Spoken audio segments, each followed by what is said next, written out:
Добре дошли в поредицата "Въпроси за живота". В нея ще ви представим серия от интервюта, разглеждащи важни житейски въпроси, които зрители и слушатели като вас имат.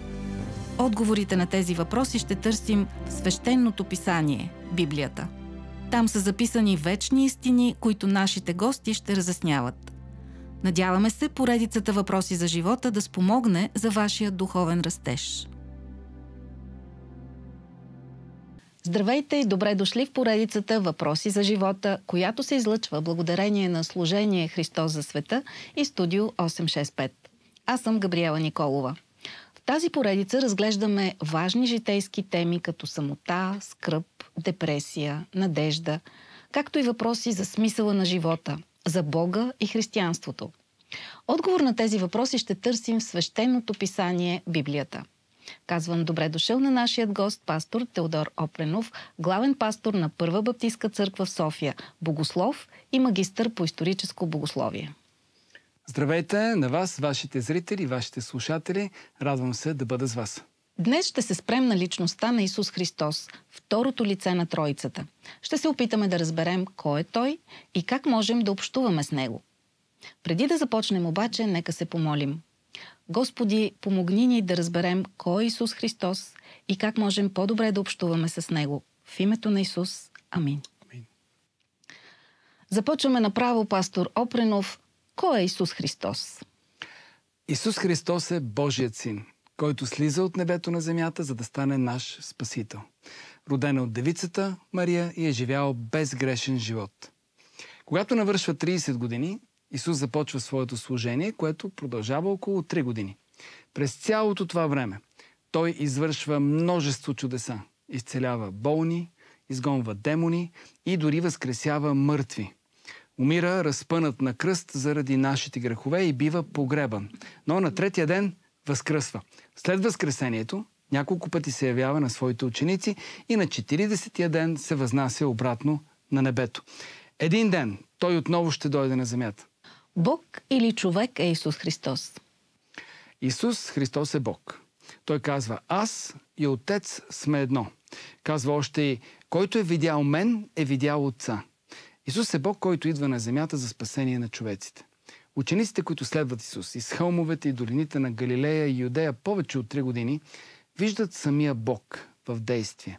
Когато слушат учението Му и виждат изцеленията, които прави, те започват да разбират и виждат самия Бог лице в лице. Когато Исус ги пита: "Кой според тях е самия Той?"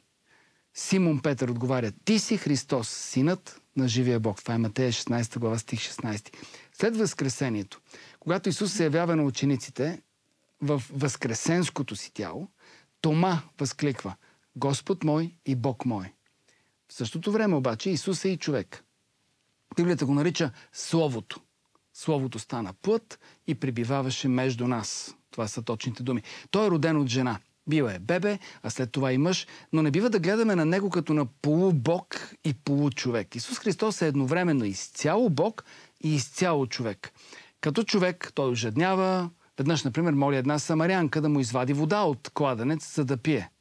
Но като Бог на свой ред и предлага на нея жива вода, от която тя никога няма да ожеднее.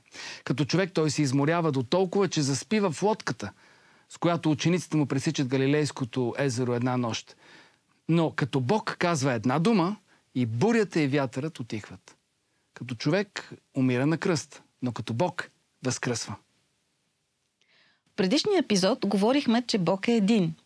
Но сега казваме, че Исус Христос също е Бог. Не стават ли двама?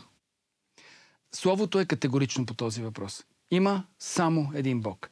В книгата на пророк Исаия Бог казва: "Аз съм първият и последният и освен мен няма Бог."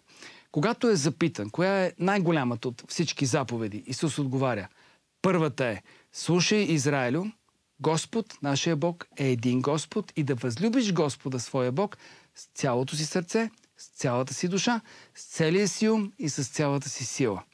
Също така, Бог изрично заповядва да нямаш други богове, освен мен, в книгата Изход. Въпреки че Бог е само един, Той се разкрива като Отец, Син и Святи Дух. Ние го познаваме точно така, като 3 личности. Бог Отец, Бог Син и Бог Святи Дух. Тези 3 личности са едно, но всеки от тях е различен. Християнството ги нарича Троица.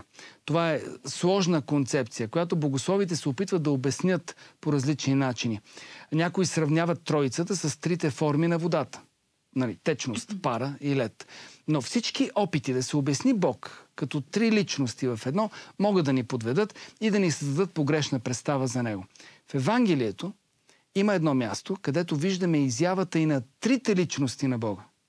И това е когато Исус Христос бива кръстен от Йоан Кръстител в река Йордан. Словото казва там следното. И като се кръсти, Исус веднага излезе от водата и ето отвориха му се небесата и видя Божия дух, че слиза като гълъб и се спускаше на него и ето глас от небесата, който казваше: този е възлюбеният ми син, в когото е моето благоволение. Тук виждаме трите личности едновременно.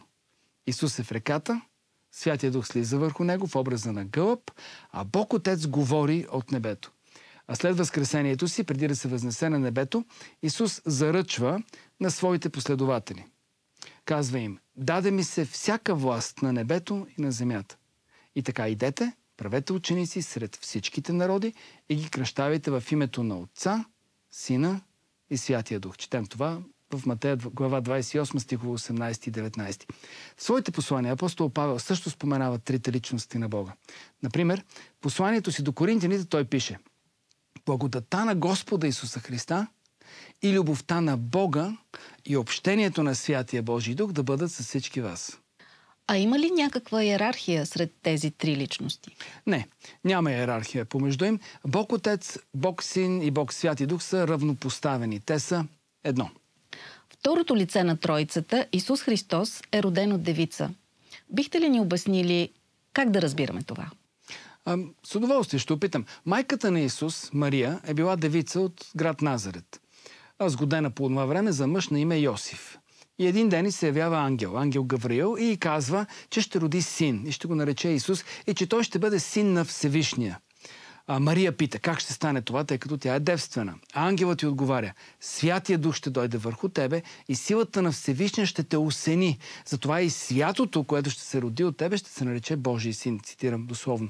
Всичко се изпълнява точно както и казва ангела по-натам. Бащата на Исус не е човек. От човешка гледна точка това изглежда невъзможно. Затова и ангелът уверява самата Мария, като й казва: защото за Бога няма нищо невъзможно. Йосиф пък, годеникът на Мария, също отказва да повярва на думите й. Когато разбира, че тя е бременна, той решава тихомълко да развали годежа с нея.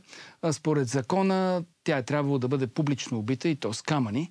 Но ангел Господен се явява на Йосиф, докато той спи на сън, и му казва: Йосифе, сине Давидов, не се бой да вземеш жена си Мария, защото заченатото в нея е от Святия Дух и тя ще роди син, когото ще наречеш Исус, защото той е, който ще спаси народа си от греховете му. Така е описана историята в Матея 1 глава.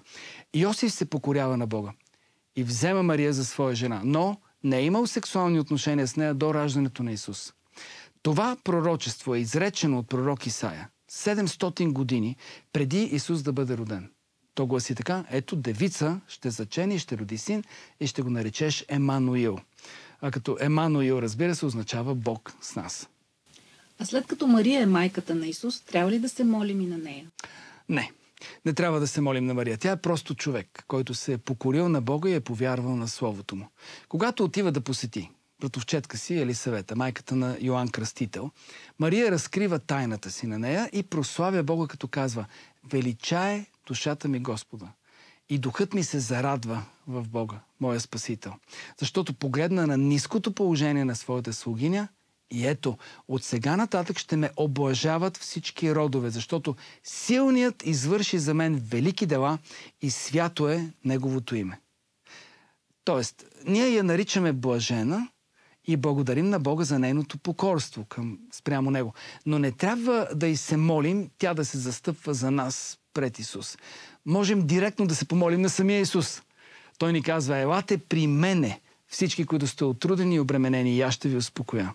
Божието Слово казва: защото има само един Бог и един ходатай между Бог и човеците. И той е човекът Исус Христос, който като свидетелство за това на определеното си време даде себе си откуп за всички. В Божието Слово няма нищо, което да ни насърчава да се молим на Мария. Или на така наречените светии. Светиите или вярващите, които са починали, са на небето. Но те не са всезнаещи или вездесъщи. Те няма как да чуят молитвите на всички хора. Само Бог има цялото знание и само Той присъства навсякъде. Само Той вижда и ума, и сърцето ни. А как е възможно Исус да е живял безгрешен живот? Възможно е, защото не е заченат от човек, а от Бога. И в живота му няма грях. Той се обръща към религиозните водачи, които се опитват да го обвинят в грях. И им казва: кой от вас може да докаже, че съм извършил грях? Нито вие, нито аз биха могли да направим подобно изявление като хора, такова каквото Исус прави, защото твърде лесно можем да бъдем уловени в някакъв грях. Симон Петър, който е следвал Исус в продължение на цели 3 години и го е виждал в всякакви ситуации, пише: грях не е сторил, нито се е намерило лукавство в устата му. Това е 1 Петрово глава 2. Божието Слово казва също и: защото нямаме такъв първосвещеник, който да не може да ни съчувства в нашите слабости. А имаме един, който е бил във всичко изкушаван по същия начин като нас, но пак не е допуснал грях. И по-нататък, това е в Евреи 4 глава, по-нататък за това и може и напълно да спасява онези, които идват при Бога чрез Него, понеже винаги живее за да ходателства за тях. Защото такъв първосвещеник ни трябваше. Свят, невинен, непорочен, отделен от грешните и възвисен по-горе от небесата. Евреи, глава 7 е това. Така че Исус Христос е свят. Той е непорочен, чист и без грях. Именно за това можеше да стане жертва за грях за всички нас. Апостол Павел пише: Бог направи за нас грешен онзи, който не познаваше грях, за да станем ние в него праведни пред Бога. И последен въпрос. Исус наистина ли умира на кръста? Да, наистина умира. Когато е на около 33 години, той е заловен от религиозните юдейски лидери. Обвинен е за твърдението му, че е Божий син. Осъден е на смърт от римския управител Пилат Понтийски. Римските войници го отвеждат на място, наречено Голгота, където го приковават на кръст. След 6 часа страдание на този уред за измъчване, Исус казва: свърши се. И отдава последния си дъх на Бога. Исус наистина умира на кръста за нашите грехове. Трудно е да си го представим, можем само да го повярваме. Благодаря ви за днешният разговор, пастор Опренов. Благодаря и на вас, уважаеми зрители, че бяхте с нас и този път. Очаквайте и следващите ни епизоди, в които ще продължим да разглеждаме и други важни житейски теми. Това е поредицата "Въпроси за живота", която се излъчва благодарение на служение "Христос за света" и Студио 865.